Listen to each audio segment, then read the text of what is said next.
ஏனென்றால் இன்றைக்கு அநேக கிறிஸ்தவர்கள் கஷ்டப்பட்டு கொண்டிருக்கிறார்கள், வியாதிகளோடு இருக்கிறார்கள், கடன்களிலே மாட்டிக்கொண்டிருக்கிறார்கள். அப்படி அந்த கிறிஸ்தவர்கள் கஷ்டங்களுக்குள்ளே அகப்பட்டதை பயன்படுத்தி கொண்டு பிசாசு அவர்களை கள்ள உபதேசங்கள் பக்கம் திருப்புகிறார். ஒரு உதாரணத்தை சொல்லுகிறேன். நான் ஒரு தவறை செய்து கொண்டிருக்கிறபடியினால் ஆண்டவர் எனக்கு பொருளாதார ஆசீர்வாதம் கொடுக்காமல் இருக்கிறார் என்று வைத்துக் கொள்வோம். நான் ஒரு தவறை செய்து கொண்டிருக்கிறபடியினால், ஆனால் அதை எனக்கு உணராதபடியினால், ஐயோ ஆண்டவரே என் கடன்களை தீருமையா, என்ன பொருளாதாரத்தை ஆசீர்வதியும் ஆண்டவரே என்று நான் ஜெபிக்கிறேன். தசம பாகம் கொடுக்கிறேன், காணிக்கைகள் கொடுக்கிறேன், உபவாசம் இருந்தும் ஜெபிக்கிறேன், மற்றவர்களிடத்தை சொல்லியும் ஜெபிக்கிறேன். ஆசீர்வாதம் வர மாட்டேன் என்கிறது. என்னை பொறுத்தவரை நாம் சரியாகத்தான் செய்கிறேன், ஜெபிக்கிறேன், வேண்டாப்பா இந்த பொருளாதார ஆசீர்வாதம் வந்து தொலைய மாட்டேன் என்கிறது என்று நான் ஆதங்கப்பட்டு கொண்டிருக்கிறேன். வசனம் தெரியாதபடியினால் நான் விட்டு கொண்டிருக்கின்ற பிழை எனக்கு தெரிய மாட்டேன் என்கிறது. நான் என்ன நினைக்கிறேன், நான் சரியாகத்தான் இருக்கிறேன், ஏதோ இந்த பிசாசு தான் இந்த பொருளாதார தடையை கொண்டு வந்திருக்கிறான் என்று. அந்த நேரத்திலே எவனாவது ஒரு கள்ளத்தீர்க்கதரிசி விளம்பரம் பண்ணுவான், வந்து பாருங்கள் என்று. வந்து பாருங்கள், இங்கே வந்தால் இப்படி இப்படி ஆசீர்வாதம் வரும் என்று. அப்போ நான் என்ன நினைக்கிறேன், நான் சரியாகத்தானே வாழுகிறேன், எல்லாம் நன்றாக இருக்கிறது, ஆனால் இந்த பொருளாதார ஆசீர்வாதம் தான் வரமாட்டேன் என்கிறது. போய்த்தான் பார்ப்போமே. போகிறேன், போனவுடன் என்ன நடக்கிறது, தெய்வமே காடன் அடைபடுகிறது, பொருளாதார ஆசீர்வாதம் வருகிறது. மவுண்ட் கார்மெல் சர்ச் எல்லாம் ஒரு சர்ச்.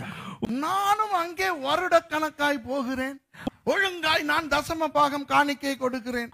இந்த நாள் வரை அங்கு எனக்கு பொருளாதார ஆசீர்வாதம் வரவே இல்லை. வந்து பார்த்தேன், வந்த இடத்துல ஆசீர்வாதம் கொட்டோ கொட்டென்று கொட்டுகிறது. இப்போ இது எனக்கு நடக்கிறது அல்லவா? என் தவறு, நான் விடும் பிழை எனக்கு சுட்டி காட்டப்பட்டதா? இல்லை. அந்த தவறு நிமித்தமாய்த்தான் ஆண்டவர் பொருளாதாரத்தை எனக்கு விடுவிக்கவில்லை. அப்போ நான் வேறு இடத்துக்கு போனவுடன் எனக்கு பொருளாதார ஆசீர்வாதம் வருகிறது என்றால், அந்த பொருளாதார ஆசீர்வாதம் தேவன் கொடுக்கிற ஆசீர்வாதமாய் இருக்குமா? இல்லை. ஆனால் நான் நம்புகிறேன் தேவன் தான் கொடுக்கிறார். ஏன் தெரியுமா?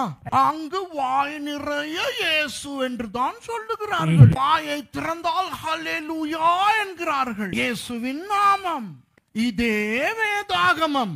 அங்கு மவுண்ட் கார்மெலை விட இயேசு அங்கே நிறைய உச்சரிக்கப்படுகிறார். ஆகவே நான் ஏமாந்து போகிறேன். என்ன நடக்கிறது? அந்த என்னுடைய பிழையோடையே நான் வாழுகிறேன். இனி கடைசி வரை என்னுடைய தவறு எனக்கு சுட்டிக்காட்டப்படாது. ஏனென்றால் எனக்கு வேண்டிய ஆசீர்வாதம் வந்துவிட்டது. இதுதான் ஒளியின் தூதனுடைய வேஷம். தேவன் அப்பா, அப்பாவுக்கு தெரியும் பிள்ளைக்கு எதை எப்படி எப்பொழுது கொடுப்பது என்று. அப்பா கொடுக்காமல் இருந்தால் அதற்கு ஒரு காரணம் இருக்கும். அந்த நேரத்தில் ஒரு மாமா கொடுத்தார். ஐயோ, அந்த மாமா நல்ல மாமா, அவர் கொடுத்தார். மாமா சொன்னார் வந்து பார் என்று. நானும் போய் பார்த்தேன். மாமா அள்ளி கொடுக்கிறார். விளங்குதா உங்களுக்கு? இப்ப அப்பா தலையில அடிச்சுக்கிறார். அடே, நான் உனக்கு கொடுக்காததுக்கு காரணம் இதுதான்டா. இப்போ அப்பா கிடையாது. இன்றைக்கு எத்தனையோ பேர் அப்பாவை விட்டு விட்டு மாமாமார் பின்னாலே போகிறார்கள். அதோ இன்றைக்கு ஆண்டவர் உங்களுக்கு கொடுக்க போகிற செய்தி உங்களுக்கு நன்கு பரிச்சயமான ஒரு பழைய ஏற்பாட்டு சம்பவத்தில் இருந்து வருகிறது. இந்த சம்பவத்தை படிக்கும் பொழுது அதே ஒளியின் தூதனுடைய வேஷத்தை போடும் பிசாசு உங்கள் மண்டைக்குள்ளே என்ன சொல்லுவான் தெரியுமா?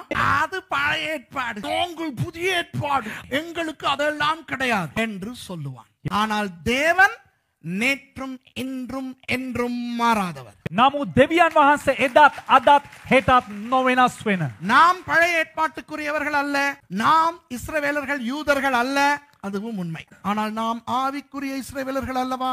பழைய ஏற்பாட்டின் தேவன் அல்லவா நம்முடைய தேவனும்? பழைய ஏற்பாடு இல்லாமல் புதிய ஏற்பாடு இருக்கிறதா? ஆகவே அங்கு நடந்த ஒரு சம்பவம், நான் அதை உங்களுக்கு விளக்கப்படுத்துகிறேன்.